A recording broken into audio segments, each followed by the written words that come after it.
오늘은 우리가 잘 아는 대로 종교개혁 주일입니다. 중세 로마 교회가 이 제사장들은 물론이고 이 감독자들이 다 타락을 했죠. 그리고 이 세속적이 되고 그리고 예배는 형식적이 되고 그래서 이 교회가 교회로서의 역할을 하지 못하는 시기가 되어버렸죠. 그래서 그 당시 상황은 어떤 상황이었냐면 정치, 사회, 문화, 예술 할 것 없이 이 개인의 자유는 무시되고 모든 것이 로마 교회의 그 힘에 의해서 좌지우지되고 그랬다는 것이죠. 그래서 교회가 분명한 목적을 망각하고 이 올바른 궤도에서 탈락하게 되면은 하나님의 뜻과는 전혀 다른 방향으로 걸어가게 되어 있습니다. 이 중세 로마 교회가 그런 상황이었어요. 이러한 상황이 있던 시기에 문해부흥이 일어난 겁니다. 그리고 그 문해부흥과 더불어서 종교개혁 운동이 같이 일어난 거예요. 근데 이 두 운동은 어떤 운동이냐면 이 로마의 이 교권주의에서 좀 벗어나야 되겠다라고 하는 것입니다. 이 개인의 자유나 어떤 힘이 없고 이 로마의 이 교회라는 그 교권들이 너무 힘이 세다 보니까 모든 걸 좌지우지하는 거예요. 그래서 문해부흥과 종교개혁운동을 통해서 이 로마의 교권에서 우리가 좀 벗어나자 이런 운동들이 활발하게 전개가 됐던 시기가 1517년 그 전후로 일어났던 사건이죠. 그런데 이 문해부흥과 종교개혁운동의 특징이 있습니다. 문해부흥운동은 뭐냐면 우리가 인간답게 살자, 인간으로 좀 살아갈 수 있게끔 인간으로 돌아가자, 이거를 추구하는 게 문해부흥운동에 주장하는 사람들이 말하는 것이었어요. 근데 종교개혁운동은 뭐냐? 말씀으로 돌아가자라는 거예요. 하나님 말씀으로 돌아가야 된다라고 하는 것이 이 종교개혁운동의 핵심 포인트라고 하는 것입니다. 그래서 종교개혁은 하나님의 말씀으로 돌아가자는 사상이라고 하는 것입니다. 이러한 사상은 옛날이나 지금이나 상관없이 동일하게 우리가 하나님 말씀으로 돌아가야 된다라고 하는 이런 사상을 가지고 신앙생활을 하셔야 되는 거예요. 칼빈, 스위스 개혁자였던 칼빈은 개혁교회는 날마다 개혁되어야 된다라는 말씀을 외쳤다고 합니다. 여러분, 우리는 늘 하나님의 말씀으로 돌아가는 이런 이 고백과 더불어서 이런 개혁의 정신을 가지고 우리가 늘 신앙생활을 하셔야 되는 거예요. 종교개혁의 요체가 말씀으로 돌아간다라는 걸로 볼 때에 많은 사람들이 생각할 때 옛날로 돌아가야 된다는 말로 표현하는데 아니에요. 하나님의 말씀에 의해서 우리가 새롭게 변화되어야 할 것을 말씀하고 있는 것입니다. 실제적으로 하나님의 말씀이 우리 안에 들어오면 개인이나 단체나 다 변화가 되고 한 나라의 역사는 놀라운 변화를 체험하게 되는 일들이 일어난다고 하는 것입니다. 그래서 하나님의 말씀으로 돌아갈 때에 우리 개인의 삶도 하나님이 주시는 놀라운 축복의 삶이 될 수 있는 것이고 우리의 가정도 말씀으로 돌아갈 때에 그 가정이 하나님이 기뻐하시는 가정이 되는 것입니다. 우리의 교회도 하나님의 말씀으로 돌아갈 때에 우리 교회가 하나님 안에서 하나님이 보시기에 아름다운 교회가 될 수 있는 거예요. 이 나라, 이 민족이 온전하게 역사가 하나님의 나라로 하나님의 말씀으로 돌아갈 때에 그 역사가 살아 숨쉬는 놀라운 역사를 마련하는 그런 나라가 되는 것입니다. 개혁이라고 하는 것은 어떤 궤도에서 이탈해 나가서 비정상적인 길로 가는 것을 다시 정상적인 길로 옮겨 놓는 것을 개혁이라고 이야기를 합니다. 그래서 우리가 잘못된 것을 새롭게 바꾸고 변화시키는 것, 이게 개혁이에요. 이것은 예수님이 하신 사역이고 오늘날 개혁교회가 지향하는 노선이라고 하는 것입니다. 그래서 종교개혁 운동이라고 하는 것은 어느 특정한 한 어떤 것들을 가지고 진행하는 것이 아니라 실제적으로 보면은 하나님의 교회가 지속적으로 가지고 있어야 될 운동 중에 하나가 이 종교개혁 운동이라고 하는 것입니다. 그런데 1517년 10월 31일 이 루터가 이 99개의 방방문을 걸면서 현 로마 중세교회에 대항해서 이래서는 안 되겠다. 우리가 하나님 말씀으로 돌아가야 되겠다. 그래서 이 면죄부를 팔고 이 교권이 무너지고 이 타락한 이 교회가 살 길은 딱 한 가지다. 그러면서 그가 주장한 게 뭐예요? 오직 믿음, 오직 성경, 그리고 한 가지 더 오직 은혜를 외치면서 종교개혁의 주체가 됐다고 하는 것입니다. 우리는 오직 믿음으로 살아야 되고 오직 성경으로 돌아가야 되고 오직 하나님의 은혜 안에서 살아가는 것이 이게 종교개혁 운동의 무체라고 하는 것입니다. 우리가 좀 지금 신앙생활 할 때 여러분 우리가 중요하게 여기는 단어들 아닙니까? 믿음, 성경, 은혜. 우리가 입에 달고 살면서 신앙생활 하지 않아요? 하나님 믿음이 정말 우리가 성장하게 해달라고 기도하죠. 주의 말씀을 붙들고 말씀을 들으며 깨닫고 살기를 원합니다라고 우리는 이야기하죠. 그리고 하나님의 은혜가 아니면 우리는 살 수 없습니다. 주님 은혜를 베풀어 달라고 이렇게 이야기하잖아요.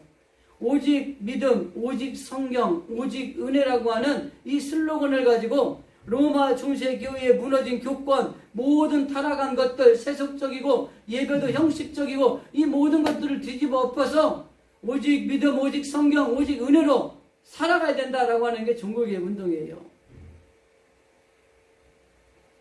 그래서 이 개혁이라고 하는 것은 쉽지 않은 겁니다. 오늘날 정치 또 사회 각 모든 분야에 보면은 개혁한다고 막 많은 사람들이 외치잖아요. 여러분 정치인들 보세요. 정권 바뀌면 뭐라 그래요? 깨끗을 다 바꿔서 개혁해야 됐다고 얘기하잖아요. 사회적으로 있는 모든 기관이나 이런 단체들 보세요. 개혁한다고 열심히 외쳐요. 그런데 개혁은 되지 않고 스트레스만 받는 일들이 생기는 게 오늘날 우리가 살고 있는 현실이라고 하는 것입니다. 그래서 정말 중요한 건 뭐예요? 누구나 개혁을 하려고 할 때에 제도를 바꾸고 법을 바꾸고 또 새롭게 관행을 바꾸려고 하기 때문이라고 하는 것입니다. 문제는 뭐예요? 제도나 관행이나 법을 바꾼다고 개혁이 되는 것이 아니라 그 속에 있는 사람이 바뀌어야 되는 거예요. 사람은 똑같은데 아무리 제도나 개혁이나 관습을 바꿔 놓아도 또 문제가 생기게 되는 것입니다. 그래서 진정한 개혁은 사람을 바꾸는 작업이 되어야 된다고 하는 것입니다. 사람의 생각이 바뀌고 사람의 삶의 태도가 바뀌고 그 사람의 마음이 바뀌어야 되는 거예요. 이걸 우리 신앙으로 연결하면 이렇습니다. 내가 하나님에 대한 어떤 생각이나 삶의 태도나 그리고 우리의 마음을 세상에 두고 있는 마음에서 하나님에 두고 있는 마음으로 바꿔야지 우리 안에 신앙의 개혁이 일어나는 것입니다. 세상에서도 마찬가지예요. 제도를 바꾸고 관습을 바꾸고 법을 바꿔놓았더니 사람이 바뀌지 않으니까 그게 아무런 무용지물이 없고 더 문제가 생기는 거예요. 사람이 바뀌어야 되는 겁니다. 정치하는 사람들의 마음이 바뀌어야 되고 태도가 바뀌어야 되고 그 사람들의 어떤 생각이 바뀌지 않으면 아무리 개혁을 외쳐도 개혁은 일어나지 않는 것입니다. 사회의 각 분야의 기관에 있는 모든 사람들이 제도를 바꾸고 관습을 바꾸고 법을 바꾸어서 개혁을 외쳐도 그 사람의 생각이나 그 사람의 마음이나 태도가 바뀌지 않으면 안 바뀌는 거예요.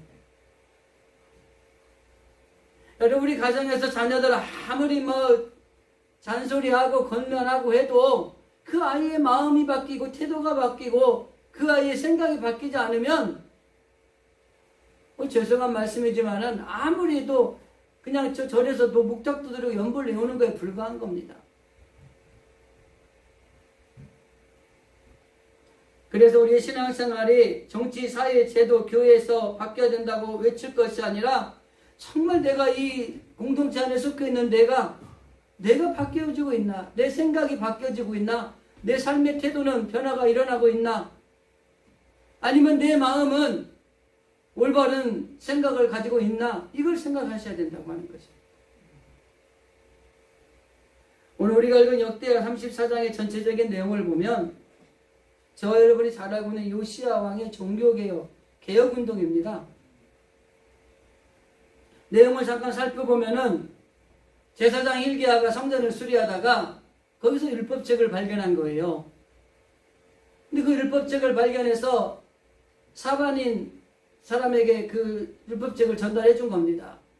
그리고 왕에게 그 율법책을 보고를 했을 때에 이 요시야 왕이 막 옷을 찢고 회개를 하는 거예요. 그리고 백성들에게 권면을 하는 겁니다. 그리고 그 백성들도 요시야의 그 개혁운동에 동참을 해서 놀라운 변화가 일어났다. 이게 오늘 우리의 본문의 이야기예요. 여러분, 우리 예수 믿는 사람들, 하나님을 섬기는 사람들이 하나님의 말씀을 듣고 옷을 찢고 회개하고 그리고 모두 감격하여서 이제는 이렇게 살면 안 되겠구나. 그리고 개혁을 통해서 삶의 방향을 전환하는 것, 이게 사실은 우리 신앙 가운데 늘 있어야 될 개혁운동의 연속성이라고 하는 것입니다. 그럼 구체적으로 정말 우리가 철저한 신앙개혁을 이루어졌으면 좋겠다라는 생각을 해요. 그래서 오늘 설교의 제목을 철저한 신앙개혁이라는 제목을 붙여보았습니다. 여러분, 우리가 개혁하자 이렇게 얘기하잖아요. 잘못된 비정상적인 궤도로 가는 거를 다시 정상적인 궤도로 바꾸자, 이게 개혁이라고 그랬잖아요. 신앙개혁은 뭐예요? 우리의 신앙이 세상을 향해서 가고 있는 이 신앙의 비정상적인 궤도를 하나님을 향하여 가는 정상적인 궤도로 바꾸자, 이게 신앙개혁이에요. 그러면 철저한 신앙개혁은 어떻게 해야 돼요?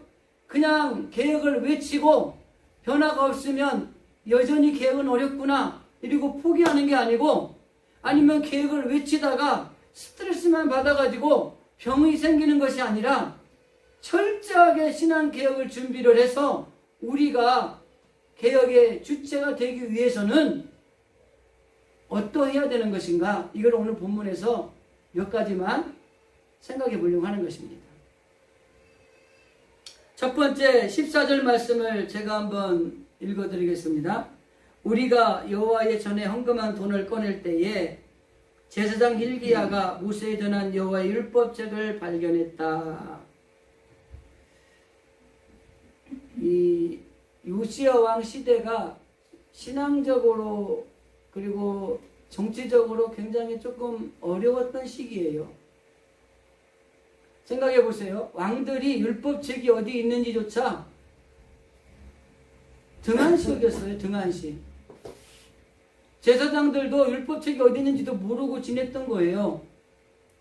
쉽게 말하면 하나님의 말씀을 중심으로 살아야 될 신정국가인 이스라엘 민족이 하나님의 말씀인 그 율법책이 어디 있는지도 모르는데도 찾지도 않고 그냥 관심도 없이 살아온 거예요.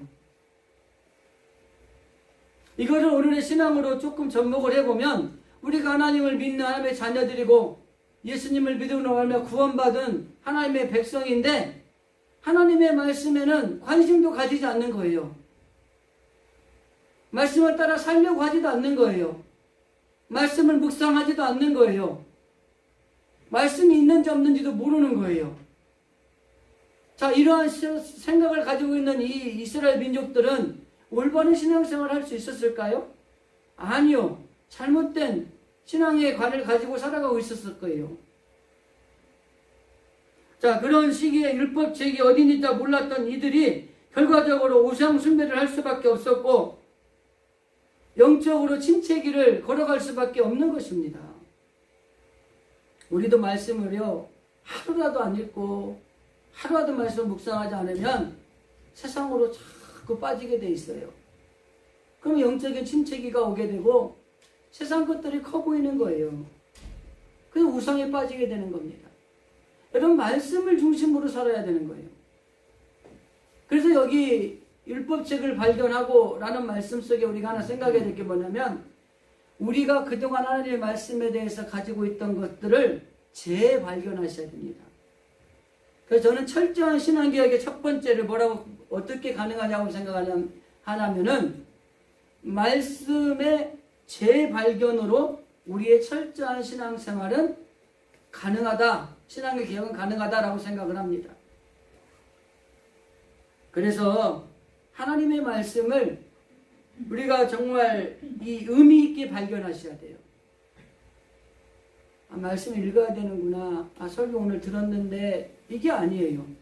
말씀을 통해 우리가 하나님의 말씀이 정말 우리에게 주시는 무엇인가 있다는 걸 발견할 수 있어야 돼요.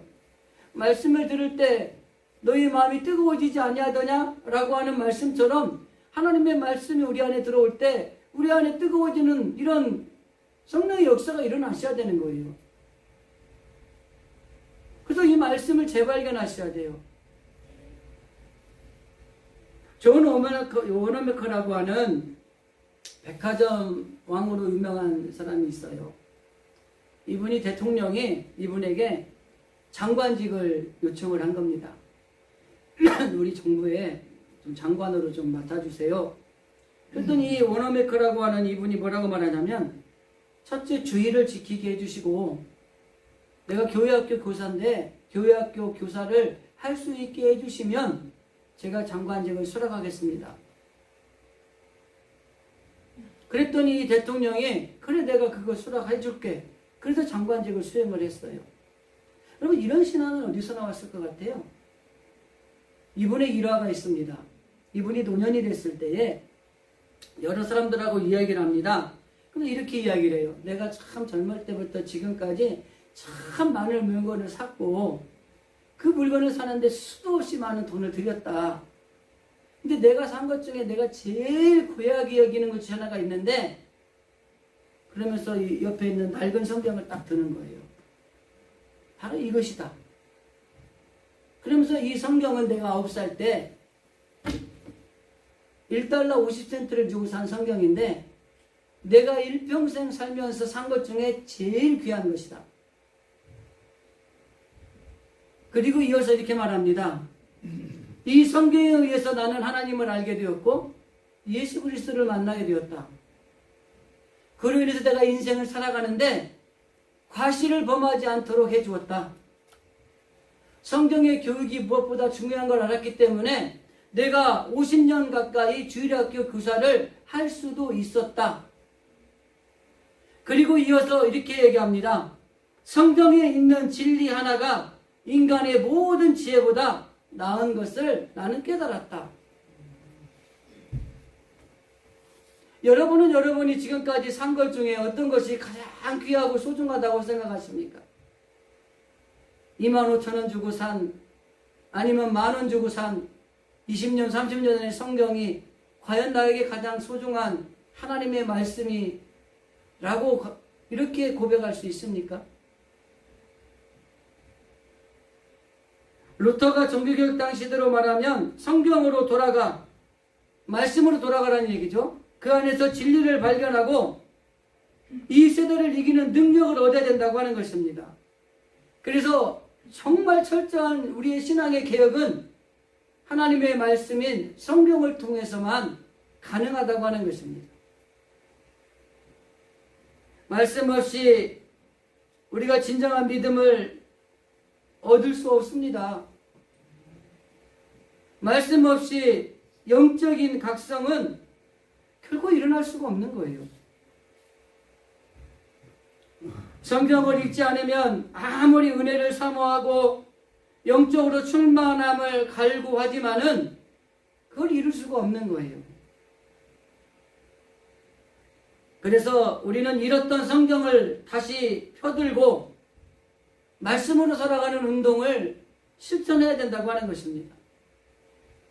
아마 여러분들이 저하고 만나서 목회하면서 성경 일독을 교회에서 말씀을 읽읍시다 라고 선포하고 했던 것들만 했어도 한 10도 가까이 했을 거예요. 그죠? 1년에 2번씩 해가지고 했으니까. 말씀을 읽는 것도 중요하지만 그냥 읽고 들고 다니는 것 이런 건 말고요. 그 말씀을 통해서 읽는 중에 깨달은 말씀이 우리 안에 차고 넘치고 그 말씀을 읽는 중에 듣는 중에 그 말씀이 내 안에서 심겨지고 그 말씀을 가지고 우리가 살아가는 삶의 현장으로 투입되고 이게 바로 우리의 신앙의 온전한 신앙 개혁을 이룰 수 있는 중요한 요소라고 하는 겁니다. 지금까지 여러분들이 가지고 있는 말씀에 대한 거 조금 더 우리가 발전을 시키셔서 이제는 말씀으로 돌아가는 개혁운동이 우리 가운데 일어나기를 원합니다. 그럴 때에 바로 이 진정한 개혁이 우리 안에서 일어나게 되고 우리의 신앙은 이전보다 더 한껏 업그레이드된 신앙의 모습을 가지고 하나님을 섬기는 주의 자녀들이 될 것입니다. 두 번째는 19절에 있는 말씀을 한번 보겠습니다. 왕이 율법의 말씀을 듣자 곧 자기 옷을 찢더라. 말씀을 재발견하는 거 중요합니다. 그런데 그 말씀을 왕에게 그 사반이 읽어주는 거죠.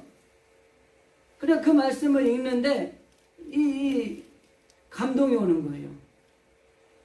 그리고 옷을 찢었다라는 표현은 우리가 흔히 이야기할 때 안타까운 마음으로 하나님 앞에서 회개하는 모습을 표현할 때 뭐 옷을 찢든지 마음을 찢고 뭐 육신을 찢지 말라든지 이런 표현을 할 때에 이 옷을 뭐 찢었다라는 표현은 뭐냐면 우리가 하나님 앞에 안타까운 마음을 가지고 하나님 앞에 회개하는 걸 표현할 때 찢었다라는 표현을 합니다. 여러분 우리가 하나님의 말씀을 들을 때에 여기 자기 옷을 찢었던 요시야 왕처럼 우리의 옷을 찢는 회개의 모습들이 우리 안에서 일어나야 되는 거예요. 그 두 번째는 뭐냐면 첫 번째가 말씀을 재발견해야 된다고 그랬잖아요. 두 번째는 말씀을 들을 때에 우리의 자아를 재발견하셔야 돼요. 말씀을 듣는 순간 나를 발견할 수 있어야 됩니다. 내가 지금까지는 나는 잘하고 있고 나는 지금까지는 거룩하다고 생각하고 있고 나는 지금까지는 이 정도면 그래도 신앙생활 잘한다라고 생각을 하고 있었는데 이 사반이 하나님의 율법책을 왕에게 읽어줄 때에 그 왕이 충격을 받은 거예요. 하나님 말씀대로 살지 못한 거예요. 너무너무 죄송한 거예요. 그래서 옷을 찢은 거예요. 회개한 겁니다. 요시야가 자신을 발견한 것처럼 우리들과 하나님의 말씀을 들을 때에 마음을 찢고 옷을 찢는 우리 자신을 발견하는 이런 모습들이 우리 안에 있을 때에 철저한 신앙의 종교개혁이 신앙의 개혁이 우리 안에서 일어날 수 있다고 하는 것이죠.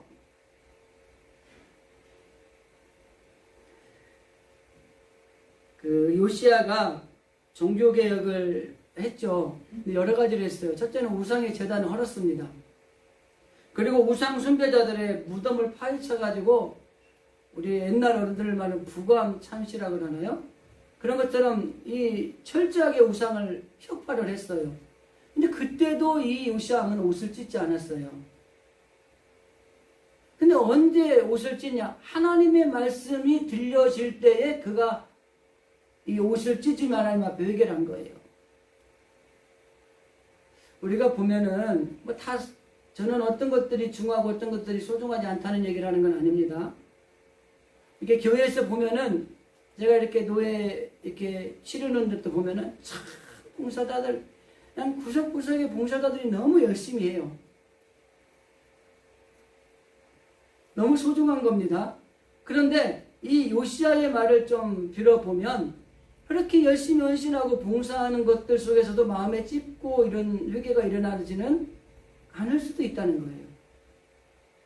그런데 그 종교개혁에 여러 가지를 했음에도 불구하고 그가 옷을 찢는 일이 없었는데 하나님의 말씀이 율법책이 자기에게 읽혀지고 자기가 듣게 될 때에 마음에 옷을 찢고 그 회개가 일어나는 거예요. 그럼 우리는 하나님 말씀을 들을 때마다 이런 요시야가 자기의 옷을 찢었던 것처럼 자신이 부족하다는 것, 자신이 죄인이라는 것, 하나님 앞에 회개할 수밖에 없는 존재라는 것을 깨닫는 것이 이게 우리 안에 차고 넘쳐야 되는 것입니다.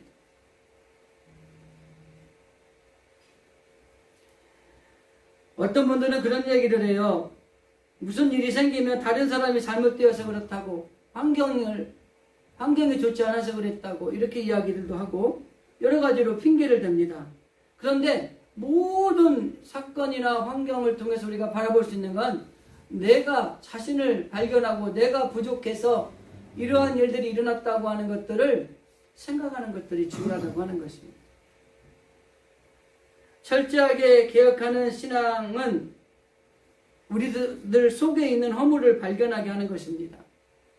그래서 다른 사람의 옷을 찢는 것이 아니라 내 옷을 찢는 삶을 살아가게 된다고 하는 것입니다. 더 나아가서 내가 이 말씀을 들을 때에 내가 옷을 찢는다는 것은 내가 하나님의 말씀대로 살지 못했던 것들이 기억이 나서 하나님 앞에 회개하는 모습으로 다시 말씀으로 돌아간다고 하는 것입니다. 그리고 내가 기도하지 못했고 내가 바로 살지 못했고 그래서 내가 내 자신의 옷을 찢으면서 내 자아를 재발견하는 겁니다. 아, 내가 하나님의 뜻대로 못 살았구나. 하나님이 기뻐하시는 삶을 살지 못했구나. 그러면서 자기 자아를 재발견하면서 내 안에 철저한 신앙의 개혁을 이루어가기 위해서 우리가 하나님 앞에 옷을 찢고 마음을 찢고 하는 회개의 삶을 살아가는 것이 이게 철저한 신앙 개혁의 중요한 요소라고 하는 것입니다.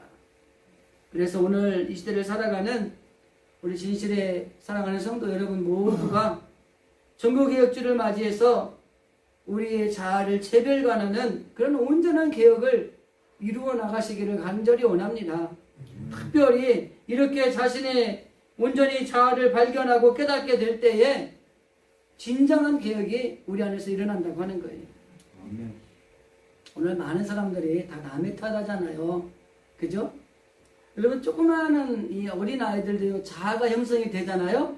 그럼 무슨 이야기 하면은요, 자기가 잘못했는데 제가 그랬어요 이렇게 일러요. 자아가 형성되는 그 시기만 되면 이 아이들도 순전하질 않아요. 그죠? 우리가 누구 탓을 합니다.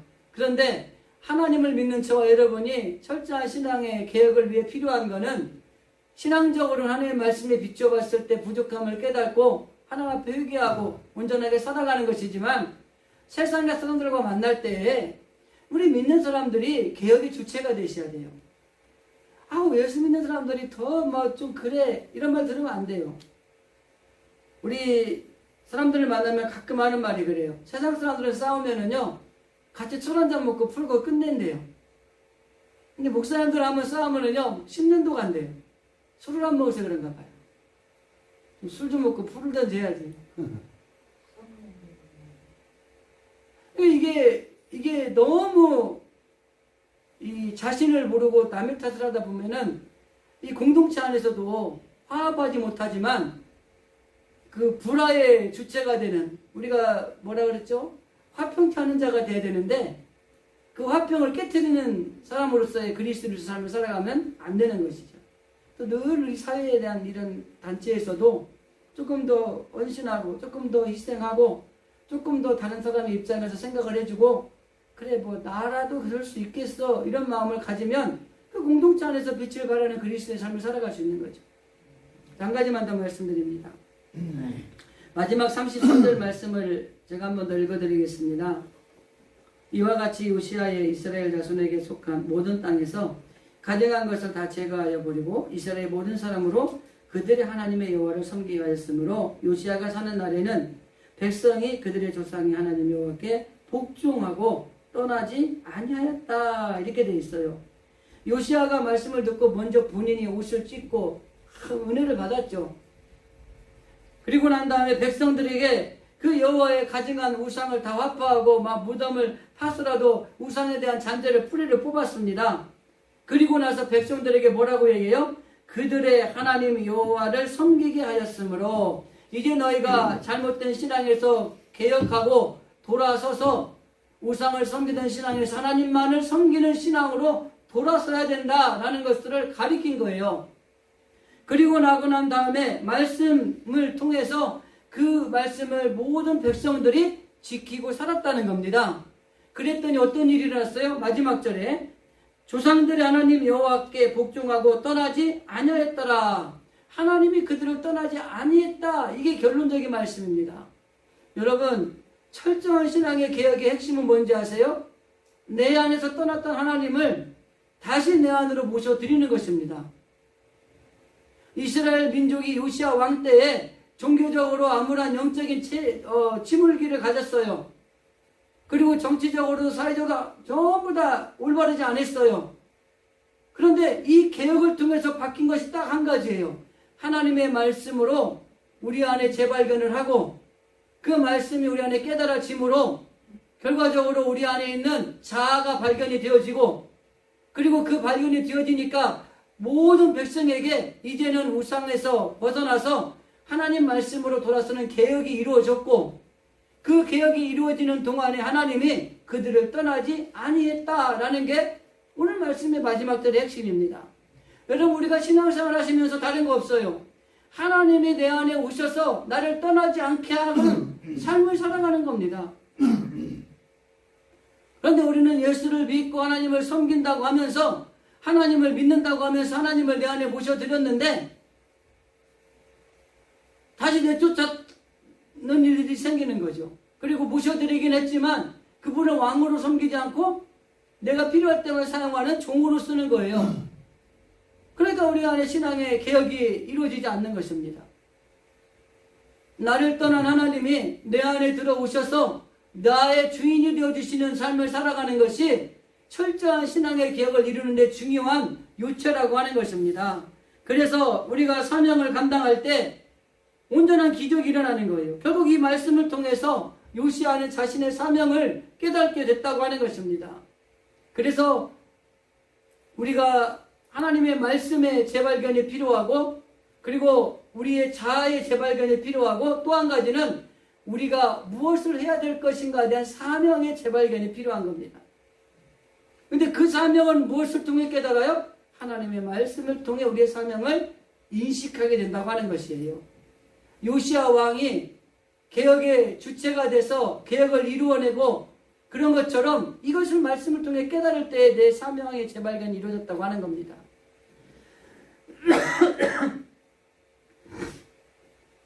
리빙스턴 선교사가 죽을 고비를 여러 번 넘겼는데 그분이 하나님의 도우신 가운데 살아나게 됐어요. 그러면서 이런 말을 합니다. 사명이 끝나기 전에는 결코 죽지 않는다. 여러분, 하나님이 저와 여러분을 부르실 때는요, 하나님 우리에게 사명을 주셨어요. 죽고 싶어도 그 사명을 이루기 전까지 못 죽어요. 그러니까 연세 드신 분들 몸 아프다고, 아이고 내가 이제 죽어야지, 빨리 천국 가야지. 하나님이 안 데려가요. 할 일이 남았으면 안 데려가요. 골골백세라는 말 있죠? 그런 분들이, 예수 믿는 사람들은요, 100세 될 때까지 안 데려가요. 할 일이 있어요. 청소를 못 하더라도 기도라도 할 일이 있을 거고요. 뭐든지 있어요. 사명을 완수하기 전까지는 우리는 죽지 않는다는 인식을 가지고 하나님이 내게 주신 사명이 무엇인가를 재발견하셔야 돼요. 왜 하나님이 나를 진실교회 하나님의 성도로 세워주셨을까? 저는 왜 하나님이 이 교회 목자로 하나님이 세우셨을까? 분명한 사명의 재발견들이 있으셔야 됩니다. 그리고 우리 안에서 개혁이 일어나셔야 돼요. 말씀을 정리하겠습니다. 마틴 루터가 종교개혁을 하고 난 다음에 교황, 그 당시 찰스 5세죠. 17년에 종교개혁을 했는데 1521년에 이 루터가 너는 이단이다 라는, 이 쉽게 말하면 여기 표현대로 하면 종교의 교서를 받은 거예요. 그래서 너 여기 종교회에 참석을 해라. 그래서 참석을 했어요. 근데 찰스 5세가 뭐라고 말하냐면, 이 모든 것들이 사실이냐 라고 물은 다음에 만일 아니라고 한마디만 하면 살려주겠다, 용서해주겠다, 이렇게 이야기를 했어요. 근데 루터가 그 보름소 국회 회의에서 이렇게 이야기합니다. 내 잘못이 성경에 의해서 증명되지 않는 한 내 주장은 절대로 바꿀 수가 없습니다. 내 양심은 성경에 붙잡혀 있습니다. 나는 양심을 배반할 수 없습니다. 내가 여기 있나이다. 주님 나를 도우소서. 이렇게 이야기하고 담대하게 국회에서 두려워하지 않고 그렇게 이야기하고 오히려 독일어로 성경을 번역하고 자기의 사명을 감당하기 위해서 많은 일을 했다고 하는 것입니다. 성경에 의해서 내가 잘못된 것이 아니라면 나는 내가 주장한 것을 절대 굽힐 수 없다는 거예요. 하나님 말씀 안에서 오직 성경이라고 하는 주제 안에서 살아갔다고 하는 것입니다. 사명이 무엇인지 재발견할 때에 신앙의 개혁은 일어납니다. 요시아가 유대를 개혁했고 루터 한 사람이 종교 개혁을 했습니다. 오늘 이스라엘 살아가는 진실교회 신앙인 한 사람 한 사람인 우리들이 나로부터의 개혁이 이루어지기만 한다면 나도 살고 가정도 살고 교회도 살고 이 나라 민족이 사는 놀라운 개혁의 주체가 될 수 있다고 하는 것을 이 종교개혁주일에 하나님 말씀을 들으면서 여러분 결단하시기를 바랍니다. 그래서 제일 철저한 신앙의 개혁을 위해서 나 한 사람으로 인해서 우리의 가정이 새로워지고 우리 교회가 새로워지고 내가 속한 직장이 새로워지고 이 나라 민족이 새로워지는 그런 중요한 요체들이 다 되시기를 바랍니다. 정말 말씀의 재발견, 자아의 재발견, 그리고 사명의 재발견을 통해서 우리 가운데 온전한 철저한 개혁이 이루어지는 우리 성도들이 다 되어질 수 있기를 주님의 이름으로 간절히 기도드립니다.